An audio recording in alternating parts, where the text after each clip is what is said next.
You're listening to the Baumbastic Podcast with Andrew Ellis on Inside Arkansas.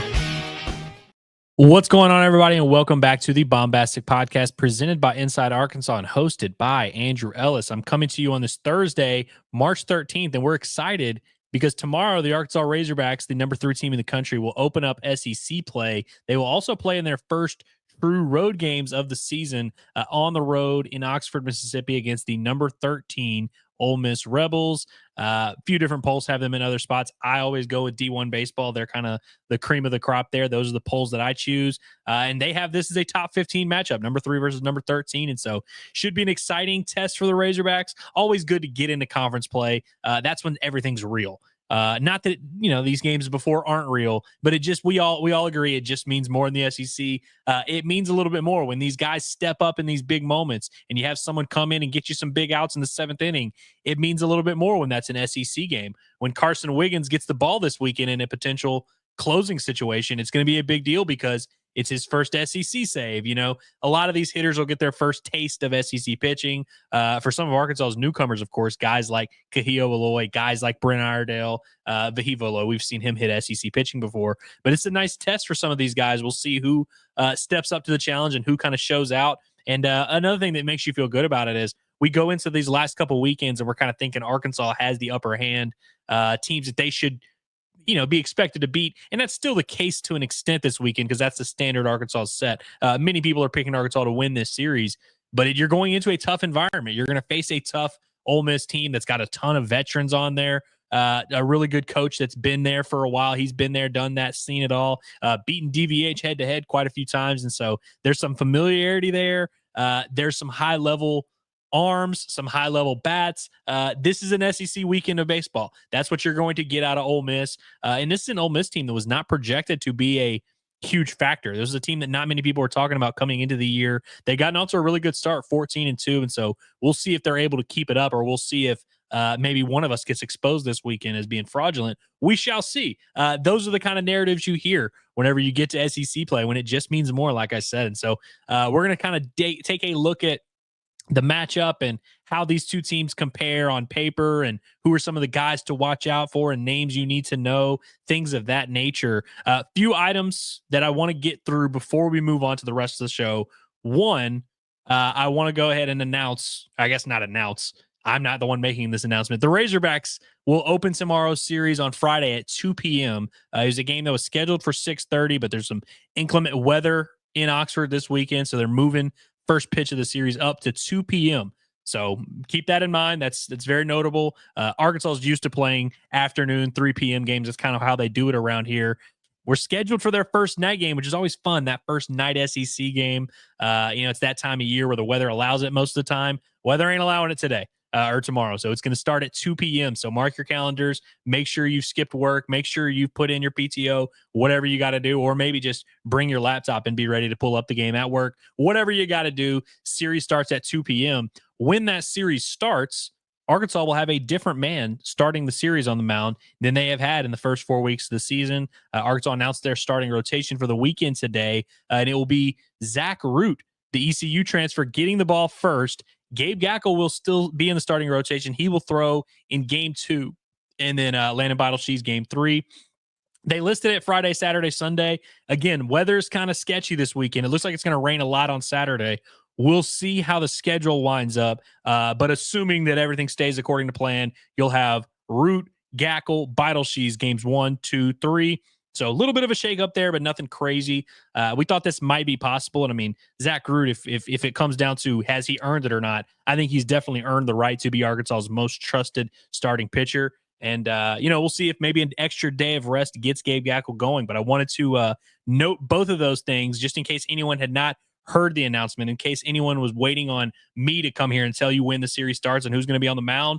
There you go. There you have it. Third item on the agenda today before we get going. Today's episode is brought to you by Alumni Hall, the ultimate Razorback shopping experience. You are not a real Hog fan if you are not tapped in with Alumni Hall. Don't believe me, I'm wearing this cool little Arkansas basketball shirt from Alumni Hall today. You can check them out at 3417 North College Avenue. Pretty much every month, once a month, we do a show there. I'm sure we will be doing a show there at some point in April during baseball season. So come there, check us out on those days. But if not, if you're ever in the area, head to 3417 North College Avenue. Check out Alumni Hall. They've got the best brands. They've got the best selection, shirts, shorts, pullovers, hoodies, polos, whatever it is. They've got items around the house. They've got it all. It's the ultimate Razorback shopping experience. You will not be disappointed with their selection. If you don't believe me, check it out for yourself. InsideArkansas.com/alumni hall. If you're not in the area, you can order there. The promo code HOGSBY20 will give you 20% off your first purchase. But seriously, go check out their online store. You will not be disappointed with what they have to offer. So check them out. If you're, Hogs won't be in town this weekend, but if you're getting ready for that NCAA to travel to go see Arkansas play, go through Alumni Hall.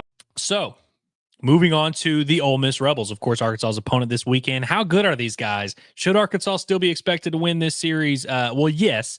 Anytime you're the University of Arkansas and you're going into a 3-game series, you should be expecting to win at least 2 or 3. That's just the mentality these guys have. That's how good Arkansas is. I mean, hell, they should probably be favored. They would be favored in just about any series, no matter where. Being the number 3 team in the country, you're always going to have that target on your back. And also, these teams are close in ranking now, separated by only 10 spots in the D1 baseball poll. But preseason, Arkansas was unanimously viewed as a potential national title contender, top 5, top 10 team, no matter where you looked. Ole Miss was not ranked in any top 25 poll coming into the year. Now, they've quickly turned that narrative around. I think they're clearly, and by the way, anybody who's been listening to the show, I thought it was kind of crazy that they were picked second to last in the SEC. I didn't necessarily think they would be great. I definitely wouldn't have told you they were going to start 14-2, but I think Ole Miss is a little bit more scrappy than maybe people gave them credit for. I think I did an SEC series prediction show here on the Baumbastic Podcast in case you want to fact check me. And I had Arkansas winning this series 2 out of 3, but I said then that it was going to be a little bit tougher series than people thought. Maybe now people realize that because now Ole Miss has worked their way into the top 15. But I still think, you got Mike Bianco, who is getting up there. He's towards the end of his tenure here at Ole Miss. But this dude has still been around a lot. There's a lot of respect there on both sides. And I say that very seriously. I know Mike Bianco, we like to make our jokes, and Ole Miss certainly is not. The last couple of years have not been to that normal Mike Bianco standard. But this is not a team and program to just wipe away. And they just have a lot of veterans on the mound. They're going to start 3 guys who were freshmen in 2022. Hunter Elliott, their Friday night guy, he's a redshirt junior by eligibility, but he redshirted last year. Pretty much a senior on the mound. There's a lot of experience there, been in a lot of big games, pitched on that national title winning team as a freshman. Their other 2 weekend starters were also on that team and pitched and had some big innings on that 2022 run for Ole Miss, winning the College World Series. So these are not, especially after Elliott, there's a little bit of a drop off. Not necessarily arms that are like going to be something Arkansas has never seen before, but Arkansas is going to present something that these guys have seen before plenty of times. They've been in the SEC. They've been in these big moments. There's a couple notable bats in the lineup, and we'll get to some of those in a bit. But just a big picture, 30,000-foot view of Ole Miss. They're not nearly as bad as maybe people thought they were going to be coming into the year. And the numbers, the 14-2 start reflect that. They opened their year in Arlington, and they beat number 21 Arizona State 2-1 to start the year. They get run ruled by Texas in a game that is between 2 SEC opponents, did not count as a conference game. I always think that's weird when teams, Ole Miss and Mississippi State do it a lot. I think it's weird when teams play teams from their conference and it doesn't count as a conference game. It's just always a little weird to me. I think they just had it scheduled from years past and just went with it.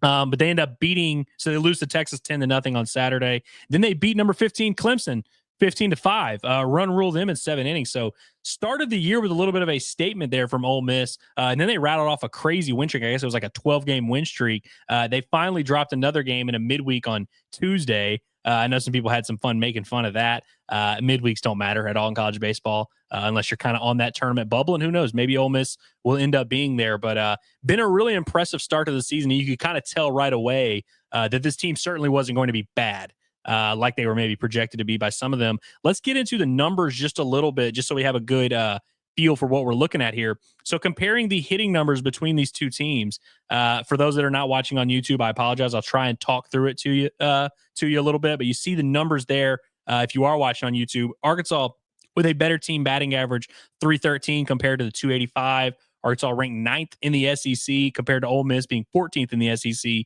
Not a massive amount of separation there in the batting average. Not as much as the 5 spots in the SEC rankings would have you believe. Arkansas slugs it a good bit better at 591 compared to 522 for Ole Miss. That number ranks 3rd for Arkansas in the SEC as far as 10th for Ole Miss and slugging there. On base percentage, pretty close.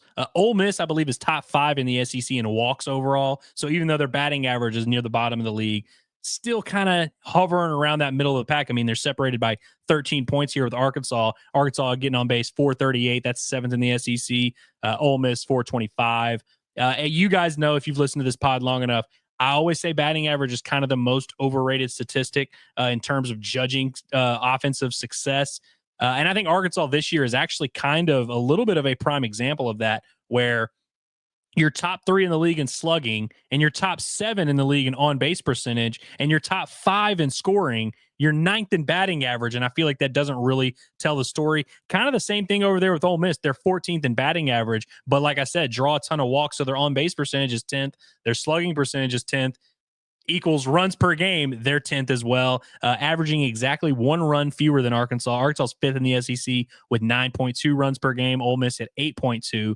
And stolen bases, neither team really does it a ton here. Weirdly enough, Ole Miss, they're 11th in the SEC with 23 stolen bases. They are number 1 in the SEC in caught stealing with 8. So they're not a super high steal team, but they get caught on a third of their attempts. Arkansas, almost the exact same story there. Arkansas is dead last in the SEC with 14 stolen bases. They've also been caught 7 times, which is crazy considering they haven't stolen a ton. So Arkansas is 16th in the SEC, and it's just really not a big part of what they do. I know many fans want that to be the case. This is not a high base stealing team for the Arkansas Razorbacks. And Ole Miss doesn't really threaten that much there. They'll kind of take what you give them for the most part. But the numbers, I feel like, kind of tell the story. Ole Miss is old. They have an older lineup, have a few good bit of seniors in there, a few guys that have been around a while, but they don't really stand out a ton. They're not better than the like A&M, and well, A&M stinks this year offensively, but the Tennessees and the LSUs of the world offensively, they don't have quite that much firepower. But weirdly enough, you go through their lineup 1 through 9, and a lot of these guys are pretty good. Like, there's not really a huge drop off in the lineup. There's a lot of guys, like even the guys that aren't producing at a high level for Ole Miss, that have pretty solid numbers and have been around for a while. Some of the heavy hitters in the lineup, they've got an outfielder, Ryan Moorman, who's got 7 home runs early this season. He's also hitting .397, basically leads Ole Miss in just about every hitting statistic there is. Luke Hill, he's been at Ole Miss forever, big left-handed bat as well. Only has 3 home runs on the year, but he's hitting .358. Slugging .566, also has a few stolen bases on the year as well. Hayden Federico, who, if I'm not mistaken, is the son of Southern Miss's head coach, the Federico that's been there for a while, been really good for them, been a really good staple in college baseball. His son is batting leadoff for Ole Miss, Hayden Federico, hitting .333. And you just go on down the line, they have 6. I mean, like, one of their worst starters is Mitchell Sanford, their center fielder, a transfer from who started his year at LSU. Even he's a 5th-year senior, hitting .281 with a couple home runs. And so there's really not a ton of like gaudy numbers there. Really nice numbers at the top of the lineup from Moorman and Luke Hill there, but really not that really jumps off the page. But it's just a lineup full of pretty good dudes, which is kind of what I've been saying about Arkansas. If you guys have been listening, I've been saying that about Arkansas the last couple of years. Lineup full of pretty good dudes, but the numbers kind of tell the story. I think Arkansas's got a little bit more firepower there, a little bit more top end talent overall, like that are going to draw the scouts a little bit. And I just think Arkansas has more thump 1 through 9 through the lineup. I mean, Nolan Souza and Ryder Helfrich are hitting 7-8 for Arkansas. And those are guys that have a pretty good amount of power. And so I'll pull the numbers up one last little glance there. Arkansas is better across the board in everything except the stolen bases, better in slugging. They get on base at a higher rate, make contact at a higher rate. Ole Miss, I believe, is bottom 5 in the SEC in strikeouts at the plate. And so I think there's a little bit more, weirdly enough, there's a little bit more boomer bust with Ole Miss than even Arkansas, who has plenty of boomer bust in them, but a little bit more consistent boom so far from the Arkansas Razorbacks. And of course, the two lineups don't actually face off against each other. It's just nice to kind of compare. But here are how the pitching staffs compare when you look at them. Weirdly enough, if there's anything that kind of concerns me in this series, Arkansas's pitching numbers so far this year, and of course, by the way, it's worth noting, probably shouldn't have taken this long to say this, neither team has played an SEC game yet. So these numbers are through 4 weeks, but it's a little bit varying levels of competition. With Arkansas and Ole Miss, they each played a weekend in Arlington against some legitimate competition, and then basically 3 weeks of lower level non-conference midweek action. So it's pretty comparable strengths of schedule, but none of these guys have really been tested in a big way. But I think that's what concerns me about Arkansas's pitching staff is that still applies. And they haven't put up the super gaudy strikeout, swing and miss, low opponent batting average numbers that you might expect for a staff like Arkansas that has so many guys throwing mid to high 90s. You would think they would kind of lean on some of these smaller teams a little bit. So the numbers in terms of ERA, not a huge amount of separation. Arkansas is 6th in the SEC with a 3.02 ERA. Ole Miss is 12th in the SEC, but it's just a 3.48 ERA. There's kind of a lot of teams jumbled up there in the middle. Ole Miss is number 7 in the SEC, and I believe 10th or 11th nationally in strikeouts per 9 inning, at 11.7. Arkansas in 11th in the SEC, still top 25 nationally at 10.8 strikeouts per 9 inning. Same kind of thing. There's really not a ton of separation in the hitting in the overall team numbers for some of these SEC teams. The one thing that really jumps off the page here when you look at these two teams, Arkansas is number 1 in the SEC and number 3 nationally in the fewest amount of walks per 9 innings from their pitching staff at 2.4. Ole Miss is walking their opponents at literally double that rate, 5 walks per game. That is dead last in the SEC and is in the bottom two, or it's barely top 200 nationally. So I think that's kind of the big separator with these two pitching staffs. And you see there at the bottom, Arkansas number 1 in the SEC and one of the top 5 nationally in fielding percentage. That number that I have written there is an incorrect number. It says 981. It is supposed to say 989. So let the record show Arkansas is fielding at a 989. That is first in the SEC and one of the top nationally. And so when I look at these two teams on paper, I think Arkansas one has just a little bit more top end talent in their pitching staff. I think Hunter Elliott's good, but I don't think he's quite as talented as a Zach Root, who's going to be a top 200 prospect. I don't even know if he's as talented as a Landon Beitelscheiss, who also might be a top 200 prospect. And in terms of raw talent, he's definitely not as talented as Gabe Gackle, who's going to be one of the top prospects in his class. So I think Arkansas has got a little bit more juice in the tank there from their pitching staff. And like the numbers show, really sound defensively. They don't make a ton of mistakes, haven't made an error in like 2 weeks. They also don't walk guys a lot. And I think that's what's kind of given Arkansas this edge here or leading up to SEC play. Arkansas not having crazy strikeout numbers, and their opponent's batting average is 13th in the SEC at 227, barely above Ole Miss at 229. But the reason why their ERA is so much better is because of the low walk rate, because of the high fielding percentage, helps kind of cover a multitude of woes. Let's take a look at the starting pitching matchup here for Arkansas and Ole Miss.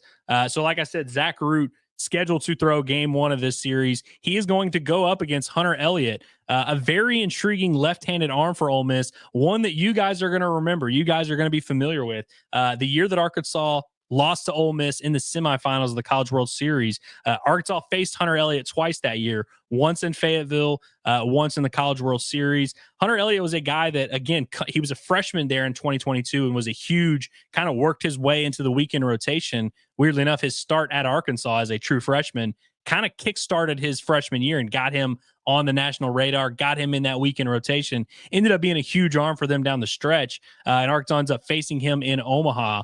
So he has a 2.7 ERA, 102 strikeouts in 80 innings as a freshman. Coming out of that year, everyone kind of assumed he was kind of the next Doug Nikhazy, and they had a guy, Ryan Rollison, a few years before him. Ole Miss just kind of had these big-time left-handed arms. Everyone kind of thought, hey, Hunter Elliott's the next guy.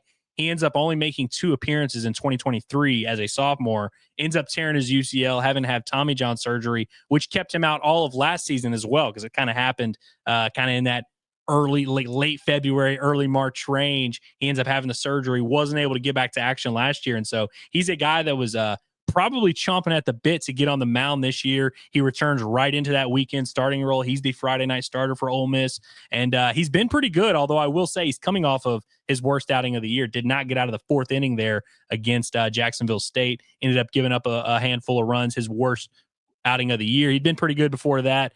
So he's got a 3-0 record, 1.86 ERA, 25 strikeouts, and 11 walks in 19 and a third innings pitched. And he's a left-hander who's not going to blow you away with velocity necessarily. He's just one of those classic every SEC team seems to have one of these left-handers. He's in the Ryan Prager role. I wouldn't say he's quite as good as Ryan Prager necessarily. We'll see how he looks coming off an injury against the SEC. But he's in that mode of just a 90 to 91. Maybe he'll show you 92, 93 here and there, but can really locate to either side of the plate, mix speeds, keep you off balance. Arkansas had a tough time with him as a freshman. Like I said, in that first outing against Arkansas, he goes 6 innings, gives up 4 hits, 3 runs, all of which came on home runs. 1 walk, 8 strikeouts. That was in Fayetteville. And then he faces them again in Omaha, gets a win, 6 1/3, 6 hits, 3 runs, only 1 earned, 2 walks, 4 strikeouts. And so he's kind of one of those guys that has a very high floor. When you're a left-hander that throws a ton of strikes, mixed speeds pretty well, even if you're getting hit, even if the teams are kind of seeing you well, you're probably only going to give up a handful of hits. He doesn't walk many guys at all, although his walk rate, I guess, has been a little bit elevated this year. I mean, 11 walks in 19 innings is a little bit uncharacteristic for him. I would imagine he's going to be pretty sharp. And as DVH said in his press conference the other day, he's a guy that kind of pitches with some attitude. He's got the right mentality that you want on the SEC weekend rotation. So he's a classic, maybe not like a blow you away stuff guy, but a guy that you're going to see a lot of in the SEC. If you can hit him, you're going to be able to hit a lot of left-handers. And I would say he's a pretty clear step above Ole Miss's other 2 starters. Like Arkansas's 3 starters, weirdly enough, I know everybody, we all agree with the decision that Zach Root has kind of been the guy that's been leading the charge. He's been safely better than Gabe Gackle, who's kind of underachieved so far this year. Ain't no kind about it. He's definitely underachieved. I still really don't think there's that much of a drop off between competency between all 3 of Arkansas's starters. Like I think all 3 guys have the stuff to do it. You feel confident in their ability to do it. Beidelshees and Root have done it time and time again throughout their careers. And Gackle, we've seen pitch in big moments against good teams. It's not a question of whether or not he can give Arkansas good outings and get SEC hitters out. We saw him do it in a lot of high leverage situations last year. That's not really the case for most SEC teams, and it's not really the case for Ole Miss. Like they feel a lot more confident with Hunter Elliott on the mound than they do the other 2 veteran right-handers who, like I said, have been in these moments before. Both seniors, both have pitched a ton in the SEC play throughout their careers, and both were also on that national championship winning team and had a real role. So guys that they feel confident in, but Hunter Elliott is clearly their guy. You go out there and beat him, it means a little bit something different. But let's talk about those other 2 guys just a little bit. Game 2 is going to go to Riley Maddox, a right-hander who has faced Arkansas a good bit throughout his career as well. I guess he's really only just thrown once against Arkansas through last year, 5 innings, gave up 4 hits, 4 runs, 3 walks, and 2 strikeouts.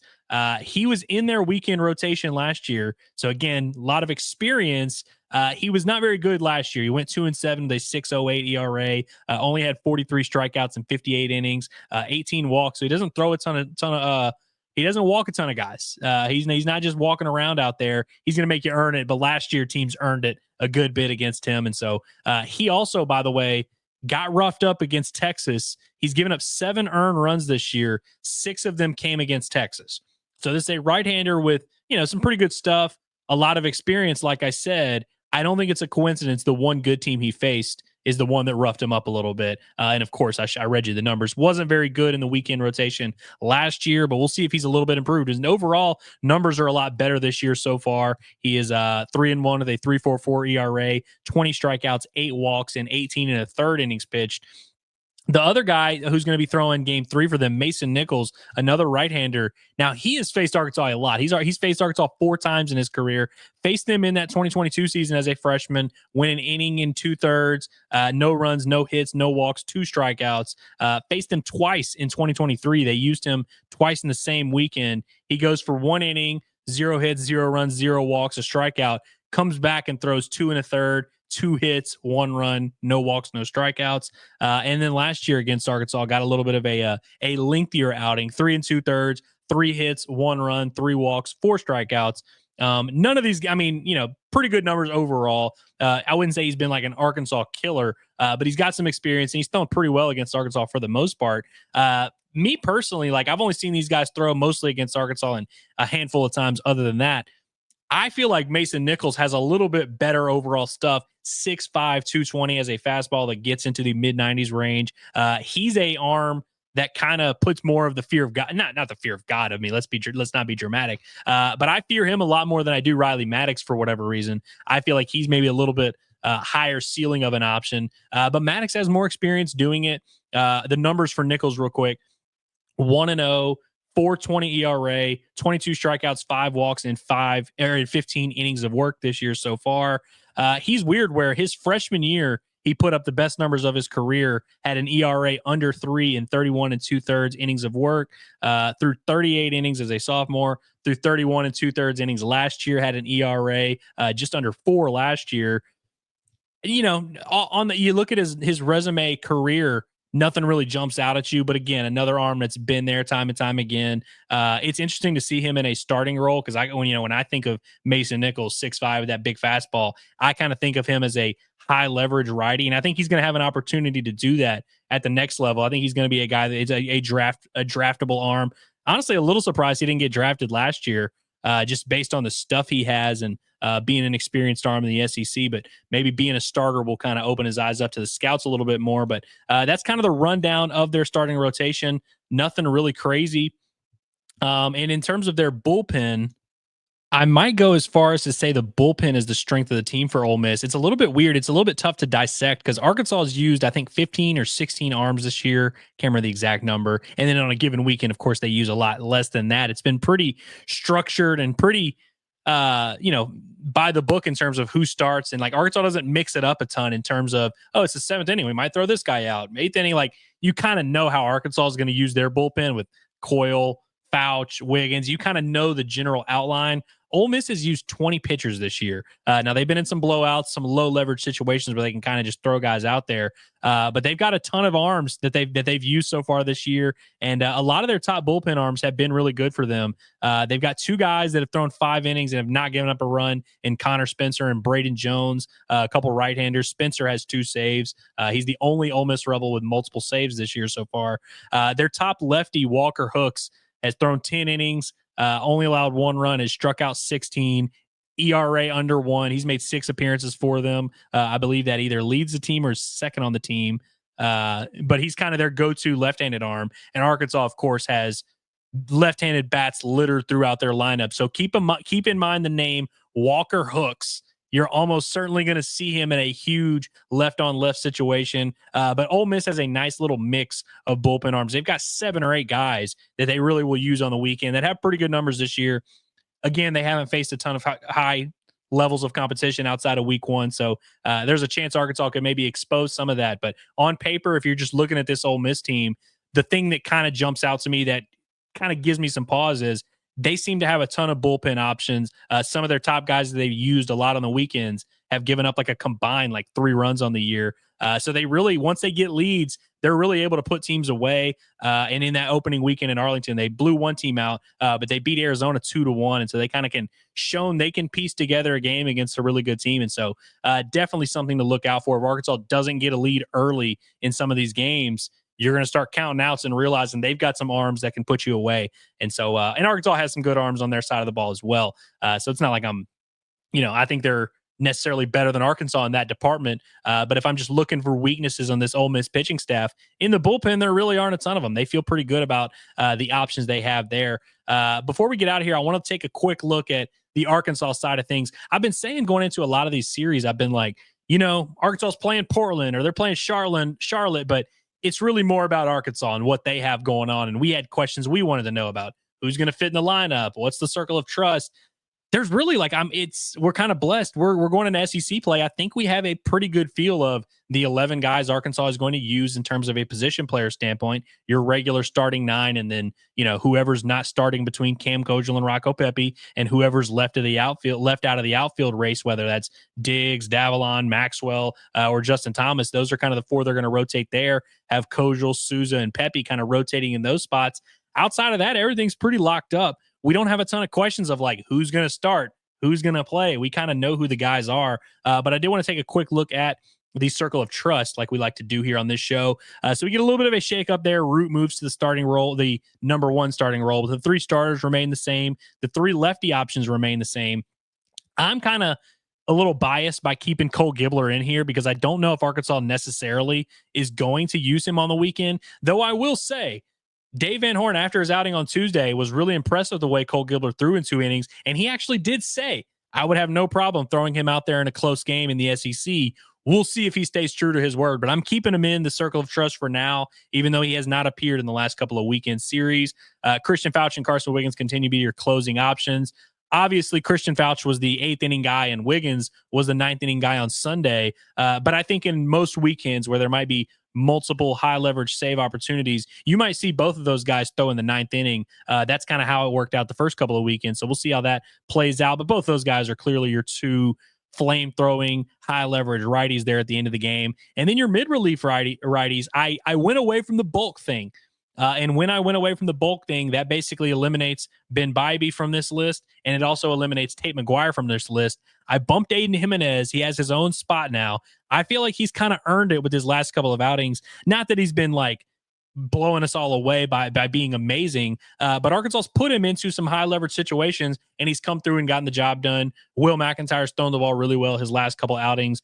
We didn't see Dylan Carter last weekend, but he's thrown 7 2/3 innings so far this year and is not allowed to run. I think he's kind of earned his way into the circle of trust, if not just by default, but also by being a senior, being around a while, being a strike thrower, and he's been getting some high leverage work on the weekends. And so I think all of these guys, I guess, what is that? 11 names I have in that circle of trust there. And so we'll see if 11 actually end up throwing for Arkansas this weekend. But that's kind of how things are, very tentatively, always subject to change as we move into SEC play. Really excited for this weekend of games, y'all. Hope you're excited. Hope you feel like you got your fix. You know more about the Ole Miss Rebels. You know what to expect this weekend.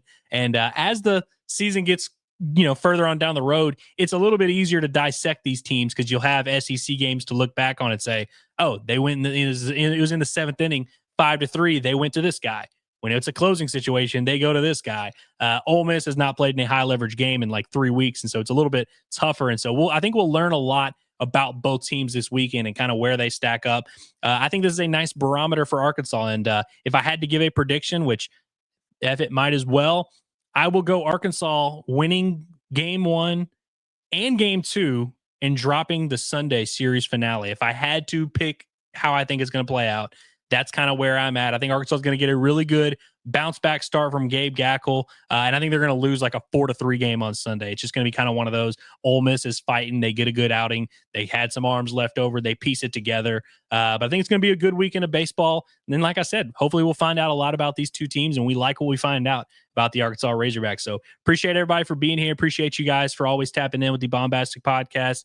Even in the middle of basketball season, even in the middle of March Madness, it means a lot for you guys to take some time out to listen to some baseball content. And we'll have you covered with weekend recaps. Of course, we're going to do quick little post-game videos for Friday and Saturday. And then Sunday, we're going to do the same thing, going to go live right as soon as the game ends on Sunday, that series finale. I'll have to wrap it up because Selection Sunday will be going on right after that. But we will be going live. Might even go live for the last few innings on Sunday. So be on the lookout. But appreciate you guys. Make sure you're subscribed to this YouTube channel. Give us a thumbs up on the way out. Inside Arkansas YouTube page, the Baumbastic Podcast, wherever you get your podcast. It's been another brilliant edition of the Baumbastic Podcast, the best baseball show on the planet. Appreciate you guys. Let's have a beautiful weekend.